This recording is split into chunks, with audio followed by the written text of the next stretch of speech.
Precious word into your hands. Pray, dear Lord, that you will be with your servants and give us freedom in your spirit to speak all that you want us to speak in the way that you want us to speak, and for your glory and honor, Lord. We thank you, we praise you, Master. In Lord Jesus' most precious name we pray. Amen. Let us turn to the portion, Luke chapter 10, 38 to 42. Since this is on the screen, shall we read it responsively? ఉత్తర ప్రత్యుత్తరంగా చదువుకుందాం. ఇంగ్లీష్లో చదువుకుందాం. ఉత్తర ప్రత్యుత్తరంగా లూకా సువార్త 10వ అధ్యాయం 38 నుంచి 42 వరకు. I'll read 38. As the Lord Jesus and his disciples were on their way, he came to a village where a woman named Martha opened her home to him. ఆమెకు మరియా అను సహోదరుండెను. ఈమె యేసు పాదముల యొద్ద కూర్చుండి ఆయన బోధ వినుచుండెను. But Martha was distracted by all the preparations that had to be made.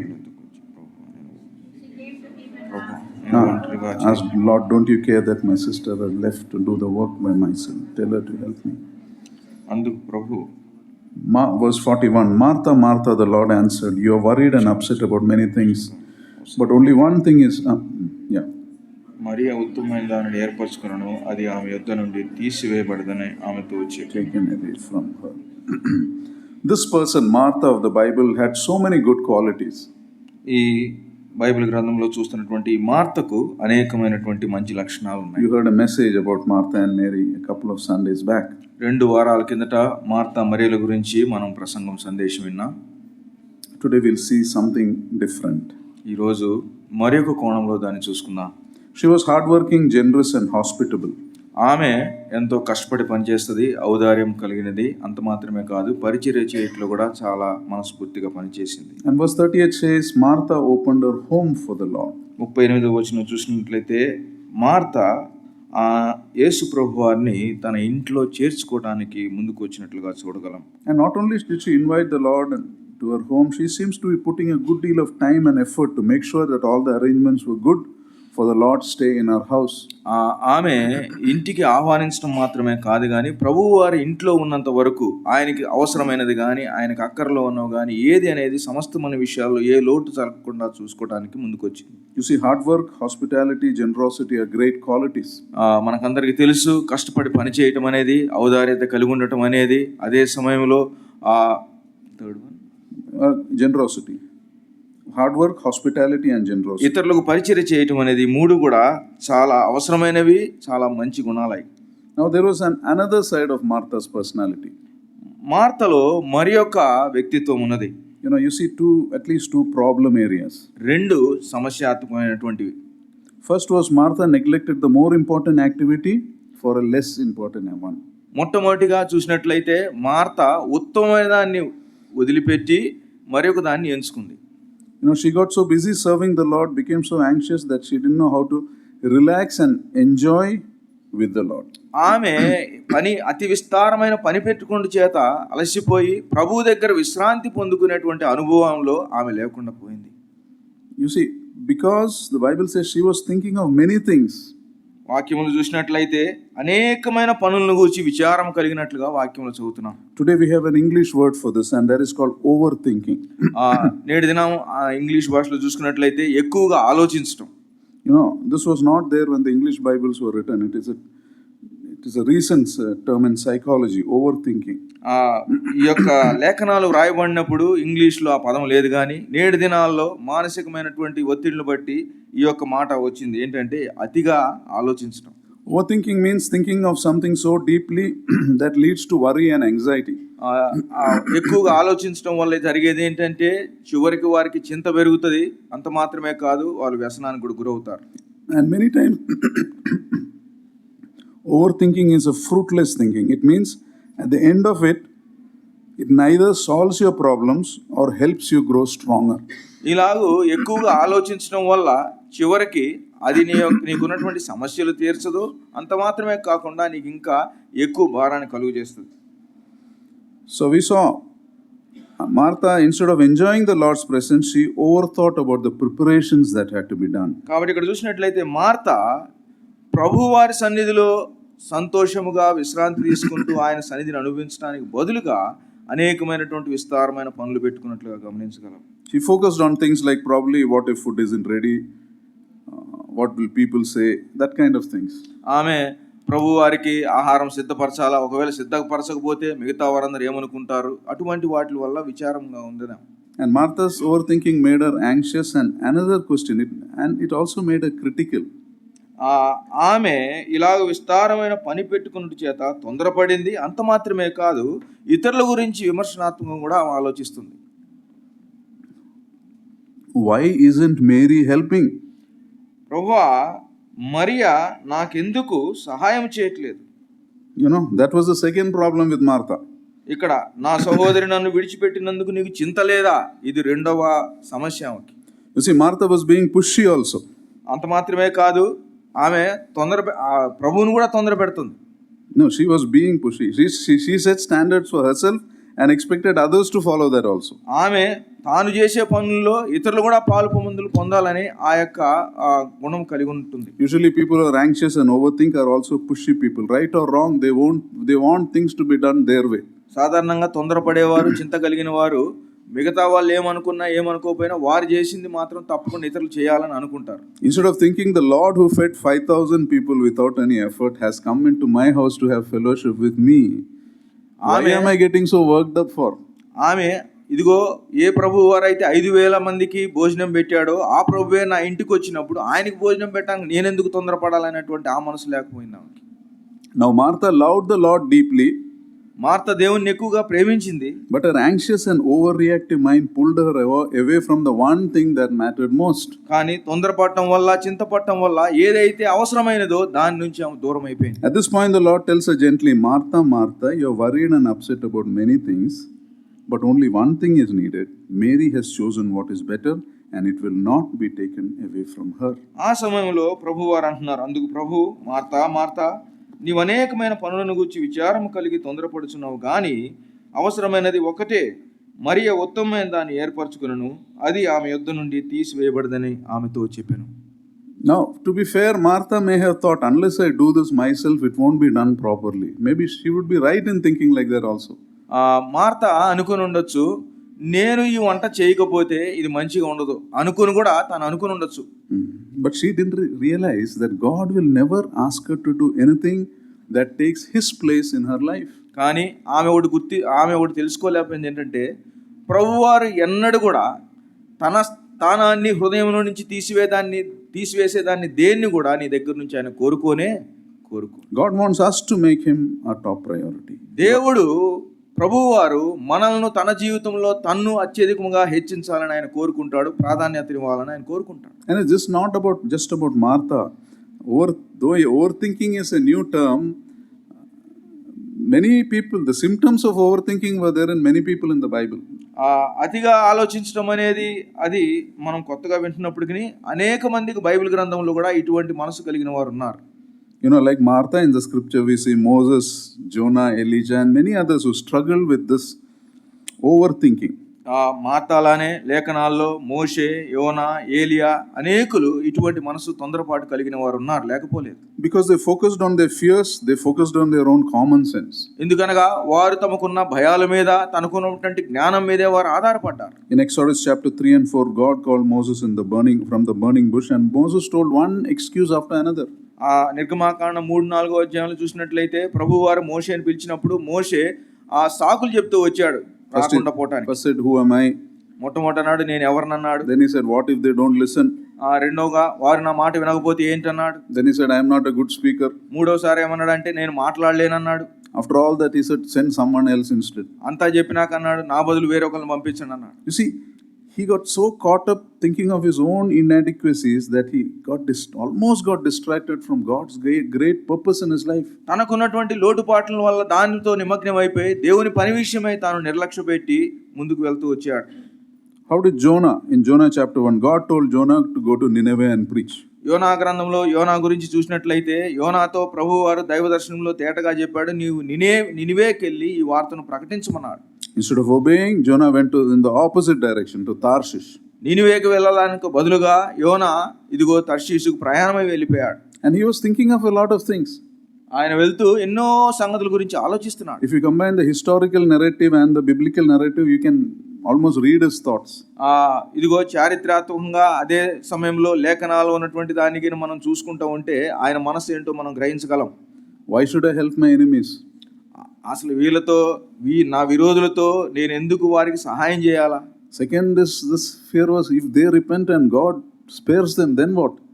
రెండవదిగా అతని భయం ఏంటంటే వాళ్ళు మారు మనసు పొంది దేవుడు వాళ్ళ పక్షాన కృప చూపిస్తే మా పరిస్థితి ఏందని భయపడ్డాడు.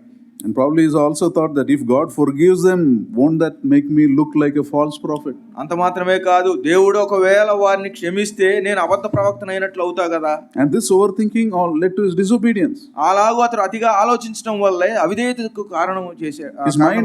His mind was so fixed on what he thought was unfair that he almost missed the bigger picture of God's purpose for his life. తన యొక్క మనసులో ఏది ఇగో తనకు సరికాదు అనుకున్నాడో దాని మీద మనసు పెట్టాడు కానీ దేవునికి ఉన్నటువంటి ఆ యొక్క గొప్ప పటాన్ని లేదా దేవునికి ఉన్న గొప్ప ప్రణాళికను అతను పక్కకు పెట్టాడు. When God is clearly telling us to do something, we must shut our mouths and do it. That's all. దేవుడు మనకు ఏదన్నా పలానా పని చేయమన్నప్పుడు నోరు మూసుకొని విధేయతతో ఆ పని చేయడం మనకు చాలా మేలు. Was Elijah overthinking? ఏలియా కూడా అలానే ఎక్కువ ఆలోచించిన వాడు కాదా? 1 Kings chapter 17-18, the Lord did mighty things through him. మొదటి రాజుల గ్రంథం 17-18 వచనాలు చూసినట్లయితే దేవుడు ఏలియా ద్వారా ఎన్నో గొప్ప కార్యాలు జరిగించాడు. He prayed and the rain stopped for 3.5 years. అతడు మనకు తెలుసు ఏలియా ప్రార్థిస్తే 3.5 సంవత్సరాలు వర్షింపకుండా ఉన్నది. He confronted King Ahab without fear. ఆహాబు రాజుని భయం లేకుండా ఇదిగో తాను ఎదుర్కొన్నాడు. And on Mount Carmel he called out for fire to come down from heaven, and God answered his prayer by sending fire down from heaven. కర్మెలు పర్వతం మీద బలిపీఠం మీదకి అగ్ని రావాలని చెప్పి ప్రార్థన చేసినప్పుడు దేవుడు ఆ యొక్క అగ్నిని ఆకాశం నుండి కురిపించి ఆ యొక్క బలిని దహించాడు. And after this we see a shift. ఆ తర్వాత గొప్ప కార్యం జరిగినాక అక్కడ మలుపు చూస్తున్నాం. Queen Jezebel threatens his life. Jezebel రాణి తన యొక్క ప్రాణముని గురించి భయపెడుతుంది. She said, in 24 hours I am going to kill you. ఆమె ఏమనిందంటే 24 గంటల్లో అంటే రేపటి దినం ఈ సమయానికి నీ ప్రాణం ఉండదని చెప్పింది అంతే. And in panic Elijah runs into the wilderness. He goes out of the country. 24 hours have passed away, still he is not at peace. 24 గంటల్లో ఇగో ఆ దేశం వదిలిపెట్టి వెళ్ళిపోయాడు, ఎడారిలోకి వెళ్ళిపోయాడు. 24 గంటలు దాటిపోయింది కానీ తన మనసులో మాత్రం నెమ్మది లేని స్థితి మాత్రం అలానే ఉన్నది. And he sits down under a broom tree and prays that he will die. అతడు ఆ యొక్క మస్తకి వృక్షము కింద ఉండి చనిపోవటానికి అతడు ప్రభువుని వేడుకుంటాడు. That's one thing overthinking does it. You assume the worst. అది ఎక్కువగా ఆలోచించి ఏదో అపాయం జరుగుతుందని అలా మనం ముందుకు వెళ్తుంటాం. He convinced himself that he was the only faithful person there. He convinced himself his life is no good. He is not better than anyone else. Let me die. తాను ఏమనుకున్నాడంటే మనసులో తాను ఒక్కడే దేవుని కొరకు గట్టిగా నిల్చున్నాడని, ఇదిగో తాను ఎంతో కష్టపడుతున్నాడని, ఇంక ఎవరు కూడా తను చూసేవారు లేరు, నా ప్రాణం ఇక అయిపోతుందన్న ఉద్దేశంతో తను ఆలోచించాడు ఎక్కువ. So do we see some of these things in our own lives? మన సొంత జీవితాల్లో ఇటువంటివి మనం గమనిస్తున్నామా? They say overthinking is the biggest cause for disturbance and unhappiness in our lives. కాబట్టి ఎక్కువగా ఆలోచించడం అనేది, చింతపట్టడం అనేది మన జీవితాల్లో సంతోషలేమికి కారణం అని మనం గ్రహిస్తున్నాం. Because overthinking leads to anxiety. ఎందుకనగా ఎక్కువగా ఆలోచించడం వల్ల చింత పెరుగుతుంది. Now anxiety can also lead to overthinking. They both kind of feed each other. ఎక్కువగా ఆలోచించడము, చింత, ఇవన్నీ కూడా ఈ రెండు కూడా ఒకదాన్ని ఒకటి పోషించుకుంటూ ఉంటాయి. So let us look at it a little deeper. కొంచెం లోతుకు వెళ్దాం. What is overthinking? అతిగా ఆలోచించడం అంటే ఏమిటి? Overthinking is thinking of something too much and for too long, beyond what is necessary. అతిగా ఆలోచించడం అంటే ఎక్కువగా దాని గురించి ఆలోచించడము, ఎక్కువ సమయం దాని గురించి మనం ఆలోచించడం. Overthinking leads you to be suspicious about normal things also. అలాగే ఎక్కువగా ఆలోచించడం వల్ల సాధారణంగా వాటిని గురించి కూడా నువ్వు వ్యతిరేకంగా ఆలోచిస్తావు. If someone tells you good morning, you spend time thinking why he said good morning. ఎవరన్నా పొద్దున్నే లేచి నీ గుడ్ మార్నింగ్ అంటే అసలు ఈ వ్యక్తి ఎందుకు గుడ్ మార్నింగ్ చెప్పాడని ఆలోచిస్తారు. What is the motive? అతడు గుడ్ మార్నింగ్ చెప్పడంలో ఇంకెనక ఏమి దాగుంది? That's why they say one important reason for depression is also overthinking. The mind creates problems that don't exist. కాబట్టి డిప్రెషన్కి మరొక కారణం ఇలాగూ ఎక్కువగా ఆలోచించడం. Anxious overthinking involves two things. ఎక్కువగా ఆలోచించడం కానీ చింతపట్టడం కానీ రెండిటికి దారి తీస్తాయి. One is dwelling on the past events, which you cannot change anyway. మొట్టమొదటిగా నీ గత జీవితం మీద ఎక్కువగా నువ్వు ఆలోచిస్తావు, దాన్ని ఎప్పటికీ మార్చలేవు. Second, imagining worst case scenarios about what will happen in the future. రెండవదిగా నీ భవిష్యత్తులో ఏదో జరగకూడదు జరిగిపోతే అన్నటువంటి భయంతో నువ్వు జీవిస్తావు. And add to this pushy tendency of forcing ourselves on others. ఇలాగ చేయటం వల్ల మనం ఇతరుల మీద మనం ఒత్తిడిని తీసుకుని వస్తుంటాం. And you realize why this is a big cause for disturbance in families and relationships. మనం ఆలోచించినట్లయితే నేటి దినాల్లో కుటుంబాల్లో మనకున్నటువంటి సంబంధ బాంధవ్యాల్లో ఇవి ఎక్కువగా చోటు చేసుకుంటున్నాయి. You see, the great tragedy of this is you may be totally wrong in your analysis. దీనివల్ల ఆపద ఏంటంటే నువ్వు ఆలోచించేది అంతా కూడా లేదా నువ్వు అనుకునేది అంతా కూడా తప్పే ఉండొచ్చు. In the end you may realize that all that hurry and irritating others was of no use because you were wrong in the first place. చివరిలో నువ్వు తెలుసుకునేది ఏంటంటే ఆ తొందరపట్టం అలా చింతపట్టం అనేది దానివల్ల ఏ ఉపయోగం లేదు. ఎందుకంటే మొట్టమొదటిగా నువ్వు ఆలోచించిన పద్ధతిలోనే తప్పు ఉంది. Sometimes the things we do for God also, we don't examine whether we feel we are doing the right thing. We don't examine if we are in the Lord's will. చాలాసార్లు లేదా కొన్నిసార్లు మనం దేవుని పని చేస్తున్నాం అనుకొని ముందుకు అడిగేసుకొని పరిగెడుతుంటాం, కానీ అది దేవునికి ఇష్టమైనదా, దేవుని చిత్తంలో ఉన్నదా లేదనేది కూడా మనం గమనించం, పట్టించుకోం. When Saul persecuted the Christians, he thought he was right in God's sight. సౌలు సంఘమును హింసిస్తున్నప్పుడు అతను అనుకున్నాడు దేవుని దృష్టికి అతను మంచి కార్యమే చేస్తున్నానని అనుకున్నాడు. He thought he was fighting for God. అతను దేవుని కొరకు నేను ప్రయాసపడుతున్నాను అనుకున్నాడు. And he was totally wrong. కానీ అతడు పూర్తిగా కూడా తప్పే చేస్తున్నాడు. Here Martha was doing her best to serve the Lord. She thought she was right in the Lord's sight. Martha కూడా ఇక్కడ ఏమనుకుంటుందంటే నేను ప్రభు దృష్టికి మంచి పనే చేస్తున్నాను, దేవునికి పరిచర్య చేస్తున్నాను అని అనుకుంది. But she was totally wrong. కానీ ఆమె కూడా అక్కడ తప్పే చేస్తున్నది. She blamed Mary, but she was the one who actually needed correction. ఆమె మరియ మీద సాకులు చెప్పింది, కానీ నిజంగా క్రమం నేర్చుకోవాల్సింది Marthe. So do we get upset? It's not about them, it's about us over little things. Or do we let little things build up in our minds? మనము ఏ స్థితిలో ఉన్నాం, ఇలాగ చిన్న చిన్న వాటిని మనం మన మనసులో పెంచుకుంటూ పోతున్నామా? Why do we think like that? ఎందుకని మనం అలాంటి ఆలోచనలు కలిగి ఉంటున్నాం? You see, the Bible gives us an answer why we think like that. ఎందుకని అలాగ ఆలోచిస్తుంటామో దైవ గ్రంథంలో దానికి జవాబు ఉన్నది. Isaiah 26:3, let us read. మనందరం కలిసి యెషయా గ్రంథం 26వ అధ్యాయం 3వ వచనం చూసినట్లయితే యెషయా గ్రంథం 26:3. You will keep in perfect peace those whose minds are steadfast because they trust in you. యెషయా గ్రంథం 26:3. ఎవని మనసు నీ మీద ఆనుకునునో వానిని నీవు పూర్ణ శాంతి గలవానుగా కాపాడుదువు. You know, this verse shows the reason for our overthinking. మన యొక్క ఆలోచన మొత్తానికి కూడా ఇక్కడ మనం విత్తనం చూడవచ్చు. Overthinking, simply put, shows a lack of trust in God.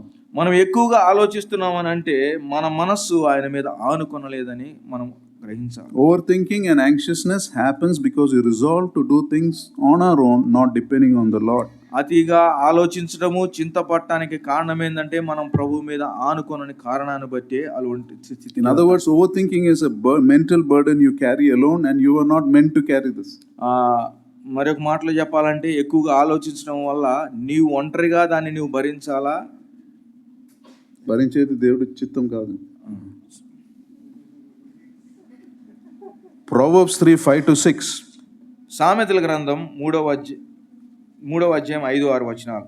Trust in the Lord with all your heart and lean not on your own understanding. In all your ways submit to him and he will make your path straight. నీ స్వబుద్ధిని ఆధారము చేసుకొనక నీ పూర్ణ హృదయముతో యెహోవా యందు నమ్మిక ఉంచుము, నీ ప్రవర్తన అంతటి యందు ఆయన అధికారమునకు ఒప్పుకొనుము. You see, overthinking is leaning on your own understanding when God is calling you to trust in him. ఎక్కువగా ఆలోచించడం వల్ల నీ యొక్క జ్ఞానం మీద నీ స్వచిత్తం మీద నువ్వు ఆధారపడుతున్నావు, కానీ దేవుని మీద నువ్వు ఏమాత్రం ఆనుకోవట్లేదు. Today let us look at some ways as believers we can overcome these negative tendencies. మనం విశ్వాసులముగా నేటి దినాల్లో వీటిని ఎలాగ జయించగలమో కొన్ని లేఖనాల నుంచి మనం చూద్దాం. Tendencies like overthinking, anxiousness and forcing ourselves on others. ఎక్కువగా తొందరపడటం, చింతపడటం లేదా ఇతరుల మీద మనం ఒత్తిడి తీసుకురావటం, ఈ మూడింటిని. First, మొట్టమొదటిగా we must understand the way we see the problem may be the real problem. మొట్టమొదటిగా మనం గ్రహించాల్సింది ఏంటంటే మనం ఏ విధంగా ఆ సమస్యను చూస్తున్నామో అదే పెద్ద సమస్య ఉండొచ్చు. Many times what we assume is the problem may not be the problem. మనం అనేక సార్లు అనుకుంటున్నాం చూసారా, అదే అసలు ఆ సమస్య కాకుండా The way you look at it may be the problem. మనం ఎలాగో దాన్ని చూస్తున్నామో అదే సమస్యగా ఉంటుంది. You know, David and Goliath, Israel's army saw a giant who was too big for them to fight. దావీదు గొలియాతును చూసినట్లయితే ఇశ్రాయేలులందరూ కూడా గొలియాతును జయించడం కష్టం అని చెప్పి ఆయన ఒక అజానుబాహుడుగా భయపడుతున్నారు. Because they didn't see a God who was bigger than Goliath. కానీ వారు గ్రహించింది ఏంటంటే గొలియాతు కంటే గొప్ప దేవుడు వారికి ఉన్నారనే సంగతిని వారు గ్రహించలేదు. But David saw a God who was bigger than Goliath. కానీ దావీదు చూశాడు తన దేవుడు గొలియాతు కంటే గొప్పవాడని. And he saw a giant who was so big that his slingshot cannot miss him. అతడు ఆ యొక్క గొప్ప అజానుభావుడైన గొలియాతును చూసినప్పుడు తన దేవుని యొక్క ఆ యొక్క సహాయం చేత వడిసెలతో ఆయన చంపగలన్న ధైర్యంతో. Goliath's size was David's advantage. He is so big, I can't miss him. గొలియాతుకు ఉన్నటువంటి అజానుభావత్వం చూసినప్పుడు అది దావీదుకి ఎంతో అది ఉపయోగపడింది. ఎందుకంటే అంత పెద్దోడిని ఎలాగైనా మిస్ చేయలేం. So the problem wasn't Goliath's size, it was how they looked at him. అక్కడ చూసినట్లయితే గొలియాతు యొక్క ఆకారం అది సమస్య కాదు, కానీ వారు ఎలాగో గొలియాతును చూశారనేదే అది వారి సమస్య. So that's the first thing. Understand, you may be the problem or the way we look may be the problem. So try to rectify that. కాబట్టి మొట్టమొదటిగా మీరు గమనించాల్సింది ఏంటంటే సమస్యని ఏ విధంగా చూస్తున్నాం, మనం చూసేదే ఒకవేళ తప్పుగా ఉన్నదా. Second, avoid self-rejection. రెండవదిగా నిన్ను ఒకవేళ తృణీకరిస్తారేమో అనేటువంటి భావన నీలో నుంచి తీసివేసేసుకో. You also avoid self-rejection. Don't reject yourself. నిన్ను నువ్వు కూడా తృణీకరించుకోవద్దు. You know, many overthinkers reject themselves before others reject them. చాలా మంది ఎక్కువగా ఆలోచించే వాళ్ళు ఇతరులు వాళ్ళని ఏమనక ముందే వాళ్ళ గురించి వాళ్ళే తక్కువగా ఆలోచించుకుంటారు. The first place they think they are unqualified. మొట్టమొదటిగా అనుకుంటారు నేను దీనికి అర్హుడిని కాదు. First we must remember in this that if you are a believer, God has already accepted you just as you are. మొట్టమొదటిగా మనం గ్రహించాల్సింది ఏంటంటే మనం విశ్వాసులు అయితే దేవుడు మనల్ని ఉన్న పాటున ఆయన మనల్ని అంగీకరించాడు. Not only that, Isaiah 43 says God considers us precious and honored. అంత మాత్రమే కాదు, యెషయా గ్రంథం 43వ అధ్యాయంలో చూసినట్లయితే దేవుడు మన అమూల్యమైన వాడుగాను గణపరచడానికి మనం యోగ్యులుగా దేవుడు మనల్ని ఎన్నుకున్నాడు. In other words, when you were saved, you already received the best in the world. మరొక మాటలో చెప్పాలంటే నీవు రక్షింపబడిన నాడు నీవు లోకమంతట్లో కూడా ఎంతో గొప్పదాన్ని పొందుకున్నావు, లేదా నీవు గొప్ప ధన్యుడు. Anything else you receive or you don't receive will be less, far less than this. Anything else you receive in this world or don't receive in this world. ఈ లోకములో నీవేదన్నా పొందుకున్నావని అంటే అది దేవుడిచ్చిన దానికంటే అది తక్కువదే కానీ ఏమాత్రం కూడా మిన్నైనది కానే కాదు. So don't reject yourself. కాబట్టి నిన్ను నీవు తృణీకరించుకోవద్దు. You think you won't get the job opportunity? Apply it anyway. నీకు రాదని అనుకుంటున్నావా, అయినా దాన్ని అప్లై చేయి. So many testimonies of people who thought they won't get but they got. అనేక మంది నాకు రాదనుకునేటువంటి వారు అప్లై చేసిన ఉద్యోగాలు వచ్చినాయి, ఎన్నో ఉన్నాయి సాక్ష్యాలు. You think they won't reply to your email? Send it anyway. వాళ్ళు నీ యొక్క రిప్లైకి వారు జవాబు పంపిరు అనుకున్నావా, నువ్వు ఎలాగైనా పంపించు. And learn to speak out your mind also in a polite way. Learn to speak out your mind.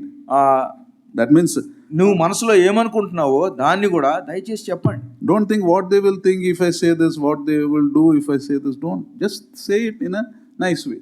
నీవు నేను ఈ మాట వారికి చెప్తే వాళ్ళు నన్ను గురించి ఏమనుకుంటారో అనేటువంటి ఆ భయం నువ్వు అనుకోవద్దు. నువ్వు దాన్ని ఎంతో గౌరవప్రదంగా మర్యాదగా దాన్ని చెప్పుకో. Say it anyway because you don't know where your help is going to come from. నువ్వు చెప్పుకుంటే మంచిది, ఎందుకంటే నీకు సహాయం ఎక్కడి నుంచి వస్తుందో నీకు తెలియదు. God can open doors which you never knew existed in the first place. ఇదిగో మొట్టమొదటి స్థానంలో నీకు అసలు కనపడని ద్వారాలు దేవుడు తన సహాయం నీకు ఎక్కడి నుంచి ఇస్తాడో కూడా నీకు తెలియదు. And remember, people will always have opinions about you, but about how you should do things or how you should handle things. గుర్తుపెట్టుకోండి, చాలా మందికి మీ మీద ఎన్నో అభిప్రాయాలు ఉండవచ్చు, నువ్వు ఇలాగ ఉండాలా లేదా ఇలా పని చేయాలని. But realize you are capable of making your own decisions. కానీ గుర్తుపెట్టుకోండి, మీరు తీసుకునేటువంటి నిర్ణయాలకు మీకు ఆ యొక్క జ్ఞానము దేవుడు మీకు ఇచ్చాడు. Seek the Lord's clear will. That is all that matters. దేవుని యొక్క చిత్తం కొరకై మీరు ఎదురు చూడండి, అంతే కావాల్సింది మనకి. Never overthink yourself into self-rejection. That's the second thing. కానీ రెండోదిగా మీరు మిమ్మల్ని మీరు తృణీకరించుకోవాల్సిన అవసరం మీకు లేదు. The third is fact check your own thoughts. మూడవదిగా మీకు వస్తున్నటువంటి ఆలోచనలు మీరే ఒకసారి పరిశీలన చేసుకోండి. You see, in highly emotional situations, your thoughts will tell you stories that are not true. అనేక సార్లు ఉద్రేకంతో మనం ఆలోచిస్తున్నటువంటి సమయంలో మనకి నిజంగా సరిపడినటువంటి ఎన్నో కథలు మన మనసు మనకు చెప్తూ ఉంటుంది. And remember, God has given us a sound mind.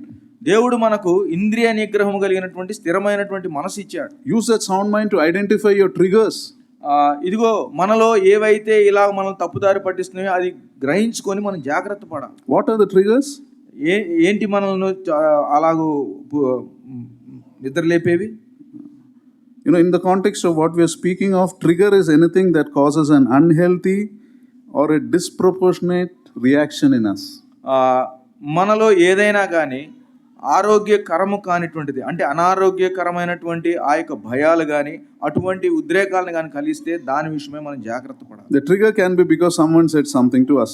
ఉదాహరణకు ఎవరో ఏదో చెప్పారు కాబట్టి దాని విషయమై మనలో వెంటనే ఒకలాంటి తొందరపాటు. Or it can be because of a tone somebody had when they spoke to you. లేదా ఇతరులు మీతో పరుషముగా మాట్లాడినటువంటి ఆ యొక్క స్వరాన్ని బట్టి మీకు ఒకవేళ మీకు అనిపిస్తుందేమో తప్పని. Sometimes a trigger can be something you hear or see that triggers a memory of something in the past. లేదా మీరు చూసిన దాని కానీ మీరు విన్న దాన్ని బట్టి కానీ గత కాలంలో జరిగింది ఒకవేళ మిమ్మల్ని తొందర పెడుతుందేమో. Sometimes a trigger can be the silence of someone. లేదా కొన్నిసార్లు ఇతరులు నిశ్శబ్దంగా ఉంటే అది మీకు తొందర పెడతారు. For example, you might feel rejected because someone didn't reply fast enough to you. You gave a call, that person didn't call back. You gave a WhatsApp, that this person didn't reply. కొన్నిసార్లు మనం ఏదన్నా ఎవరికన్నా message పెడితే దాని విషయంలో త్వరగా వారు స్పందించనందుకు మనము దాని విషయమై ఎంతో తొందరపడుతుంటాం. But the real reason may be that person may be stuck up somewhere or busy in some work or he may be unwell. లేదా అటువంటి పరిస్థితుల్లో నిజంగా ఆ వ్యక్తి ఏదన్నా పనిలో ఉన్నాడేమో లేదా చూసుకోలేదేమో అలాగ మనం అనుకోం. So here is where we can use the sound mind God has given us. When you sense a trigger, first pause and pray. కాబట్టి దేవుడు మనకి ఇచ్చినటువంటి ఆ యొక్క ధైర్యమును లేదా ఆ ఇంద్రియ నిగ్రహం కలిగినటువంటి ఆ యొక్క మనస్సును అటువంటి సమయాల్లో మనం దాన్ని ఉపయోగించాలి. Identify that feeling also. What is making you behave like that? మనం ఎందుకని అలా ప్రవర్తిస్తున్నామో దాన్ని కూడా మనం పరిశీలన చేసుకోవాల్సిన వారం ఉంటున్నాం. What are you feeling? Are you feeling hurt? Are you feeling angry? Are you feeling rejected? నీకు ఎవరైనా హాని చేశారనుకుంటున్నావా, లేకపోతే నిన్ను తృణీకరించారనుకుంటున్నావా, లేదా నిన్ను గాయపరిచారనుకుంటున్నావా? ఒకసారి దాని విషయమై నువ్వు ఆలోచించు. And soon you can identify your triggers. You can ask, when do I actually feel irritated? When do you actually feel anxious? When do I feel defensive? నేను ఎప్పుడు చింత కలిగి ఉంటున్నాను, ఎప్పుడు నాకు ఉద్రేకంతో కోప్పడుకుంటున్నాను, లేదా ఎప్పుడు నేను ఇలాంటి నెమ్మది లేని స్థితిలో ఉంటున్నాను, ఆ విషయమే మనం జాగ్రత్తగా పరిశీలన చేసుకోవాలి. And you will start seeing the patterns. That is what the sound mind does for you. అలాగ మనం చూసినప్పుడు మన జీవితంలో ఎప్పుడెప్పుడు ఇలాంటివి పునరుద్ధరిస్తున్నాయో దాని విషయమై మనం గమనిస్తాం. You'll realize what triggers of you. It can be some kind of people, some kind of tone, or some topics.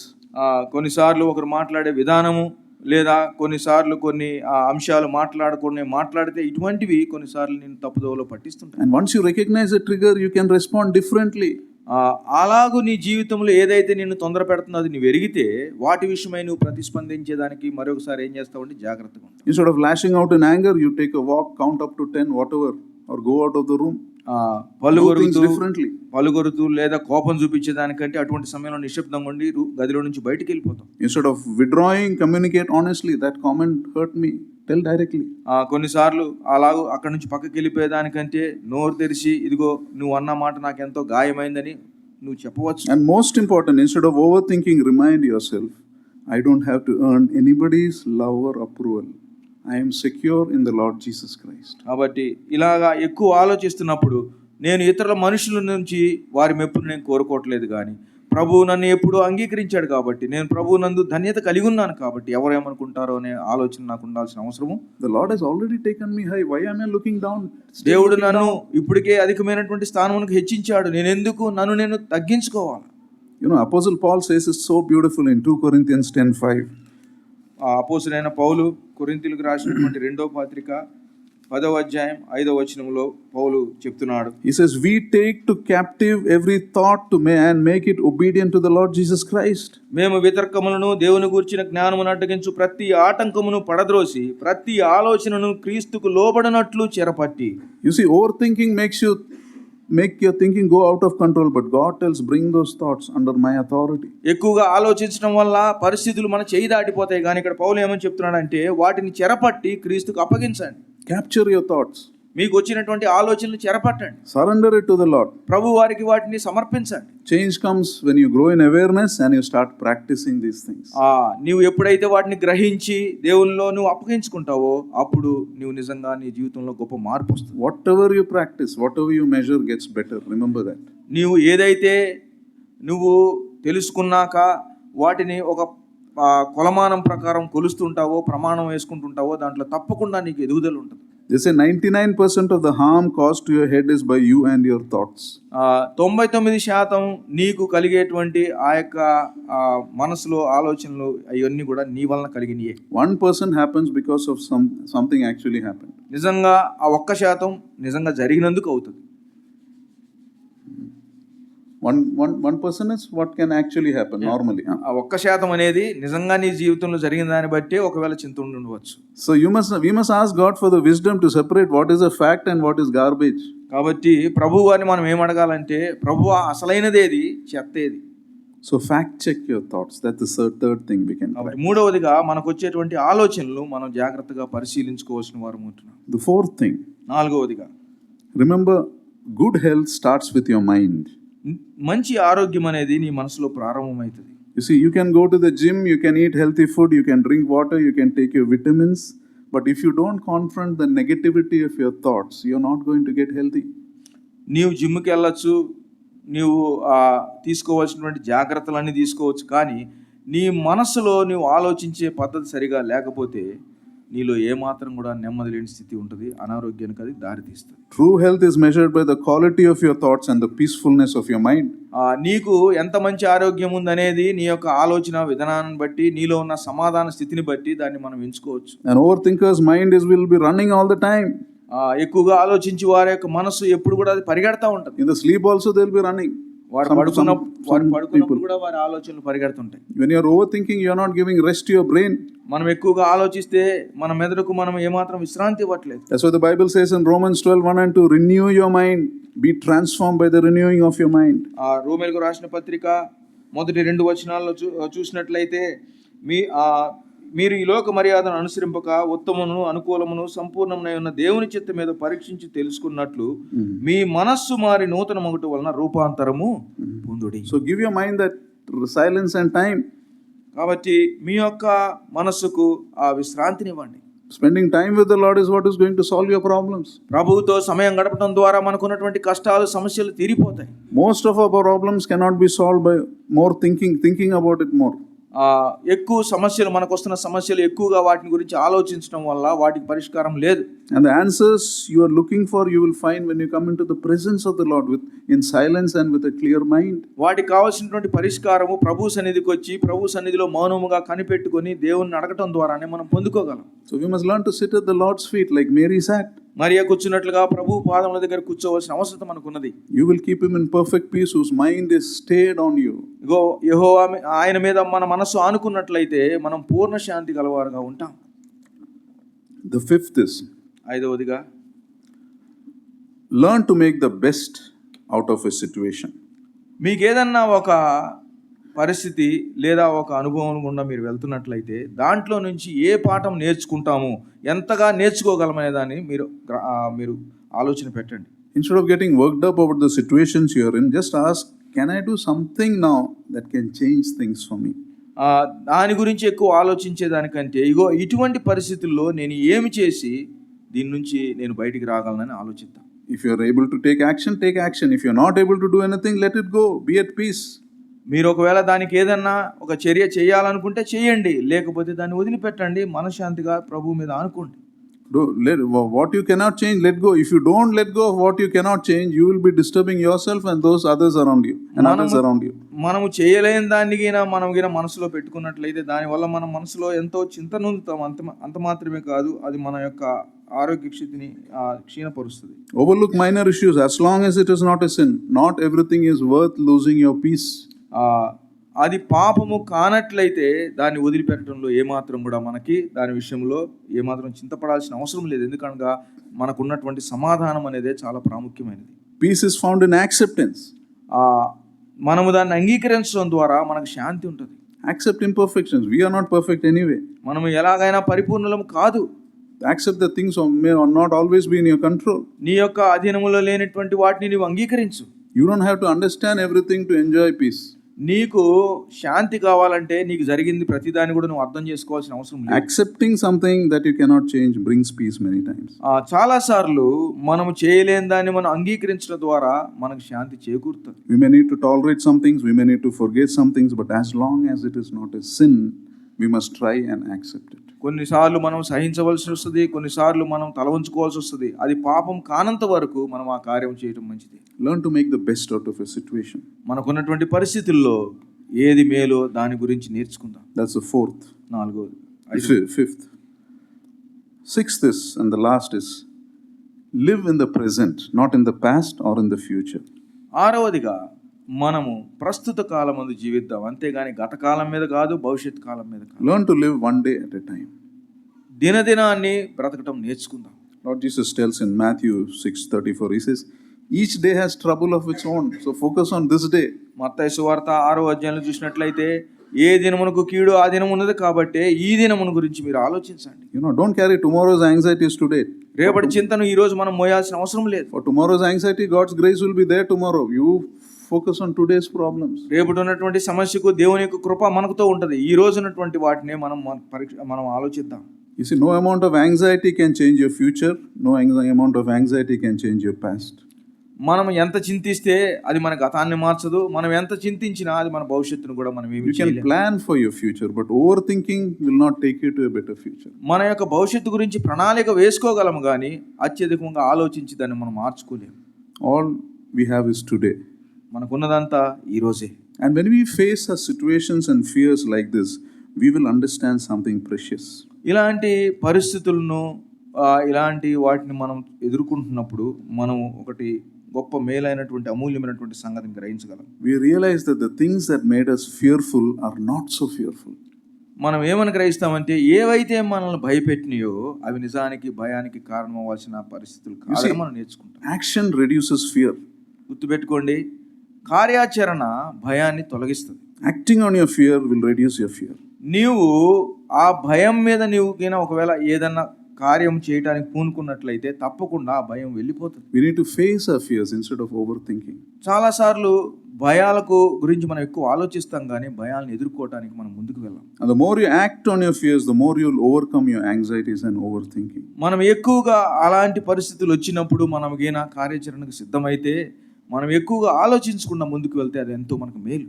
So before we close, let us remember. ముగించక ముందు మనం జ్ఞాపకం చేసుకుందాం. Overthinking can be a great sin in God's sight. దేవుని యొక్క దృష్టిలో చింతించడం అనేది గొప్ప పాపం. Papa, it can be. అది ఒక పాపం అవ్వచ్చు. Because overthinking is not just a habit, it is a symptom. ఎందుకనగా నీవు ఎక్కువగా చింతించడం అనేది అది ఒక అలవాటు కాదు, అది నీకున్నటువంటి ఒక సమస్య, అనుదిన సమస్య. A symptom of a disease. అది అనారోగ్యకరమైనటువంటి సమస్య. A symptom that shows that you are choosing not to depend on the Lord. ఆ సమస్య ఏంటంటే ఎందుకంటే కారణము నీవు దేవుని మీద ఆనుకోవటానికి నువ్వు ఎన్నుకోవట్లేదు, లేదా నువ్వు అలాగో ఎటువంటి నిర్ణయం తీసుకోవట్లేదు కాబట్టి ఆ స్థితిలో ఉన్నావు. And the cure for this disease is surrender and focus on the one thing that is needed. నీవు వాటిని దేవుని పాదాల దగ్గర సమర్పించి నీవు దేవుని మీద ఆనుకోవటమే నీకు అవసరం. We need to surrender control, learn to trust the Lord and depend on Him.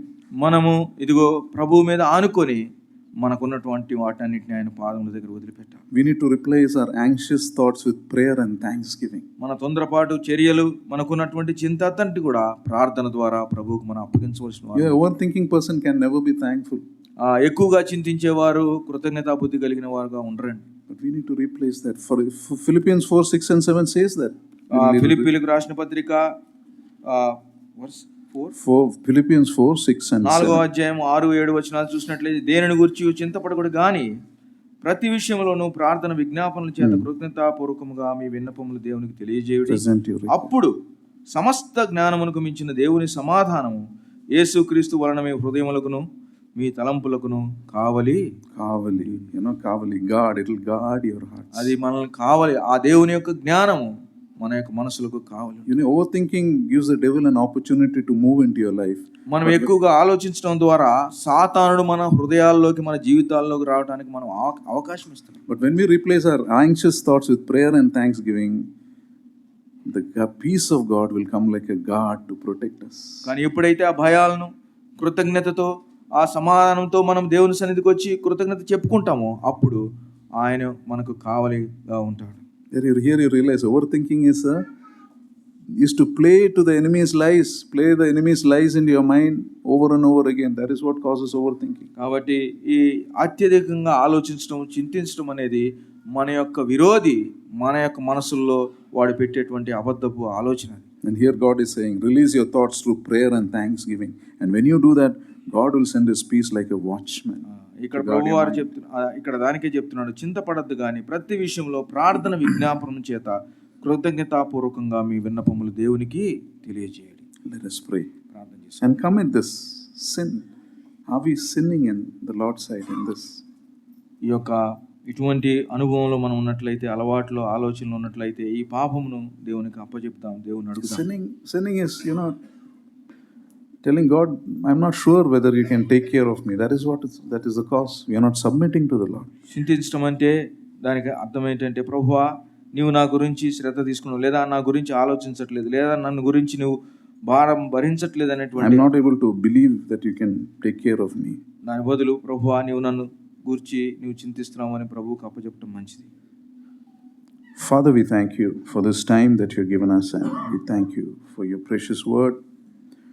Though we looked into the life of your children in the Bible, but thank you, God, that you are a God who is so patient with us. You bear all our nonsense and you still wait for us to change. Lord, may we overcome this sin of overthinking by trusting in you, resting in you, and living a life of thanksgiving. Help us, Lord, to walk close to you and live the life you want us to live and not the life Satan wants us to live. Lead us and guide us, Master. Thank you, Lord. In Lord Jesus' most precious name we pray. Amen. Now to him who is able to keep you from falling and to present you before his glorious presence without fault and with great joy, to the only God our Savior be glory, majesty, power and authority through Jesus Christ our Lord before all ages, now and forevermore.